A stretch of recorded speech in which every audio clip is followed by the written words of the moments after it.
नमस्कार, शिक्षा दर्शन में एक बार फिर से आप सबों का बहुत बहुत स्वागत है। आज की इस वीडियो में बात करेंगे आलोचना का महत्व के बारे में। तो चलिए दोस्तों, बिना देरी के वीडियो करते हैं फटाफट शुरू। यदि आप इस चैनल में नए हैं तो चैनल को सब्सक्राइब करके बेल आइकन को भी दबा सकते हैं, साथ ही वीडियो को ज़्यादा से ज़्यादा शेयर कर सकते हैं। तो चलिए वीडियो करते हैं स्टार्ट। आलोचना का महत्व। राम स्वरूप चतुर्वेदी के अनुसार रचना यदि जीवन का अर्थ विस्तार करती है तो आलोचक रचना का अर्थ विस्तार करता है। दूसरे शब्दों में जीवन के अंतर्द्वंद को देखने परखने में आलोचना दीपक की भूमिका निभाती है। आलोचना रचनात्मक संकेतों को सामाजिक अनुभवों के आलोक में डिकोड करती है। इस तरह जहां रचनाकार की रचनाशीलता विराम लेती है, वहीं से आलोचक का कार्य प्रारंभ होता है। किसी भी साहित्य की आलोचना अपने समय और समाज की सापेक्षता और प्रसंगानुकूलता में संभव होती है।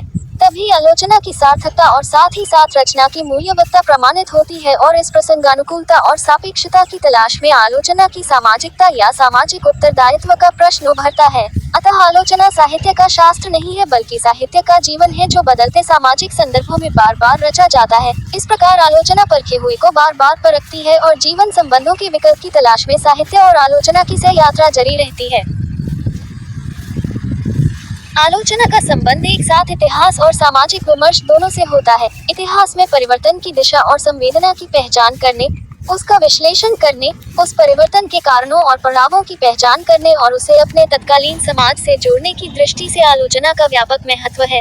सामाजिक विमर्श के रूप में आलोचना के मूल्य सामाजिक मूल्य से भी संबंधित होते हैं।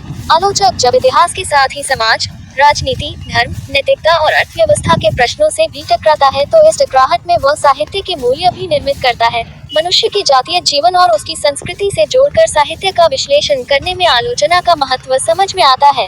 आलोचना से सहृदय को साहित्य के प्रमाणिक अनुशीलन की सुविधा प्राप्त होती है। सहृदय की रस ग्रहण क्षमता का परिष्कार करने के लिए उसकी संवेदनाओं को जागृत करने में आलोचना का अहम महत्व है। इससे कृतिकार को उत्साह, विचारों की प्रौढ़ता, रचनात्मक विचारों और शिल्प एवं भाषा के परिमार्जन और परिवर्तन की प्रेरणा मिलती है, जबकि पाठक की बोध वृत्ति का भी परिष्कार होता है।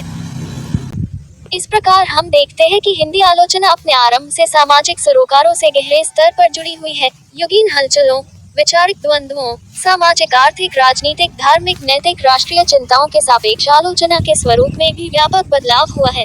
सबसे अहम ये कि हिंदी आलोचना रचनात्मक साहित्य के नवीन सृजन, नवीन विचारधाराओं और नवीन सामाजिक सरोकारों से टकराते हुए विविध दृष्टियों, प्रतिमानों और प्रवृत्तियों से युक्त होती चलती है।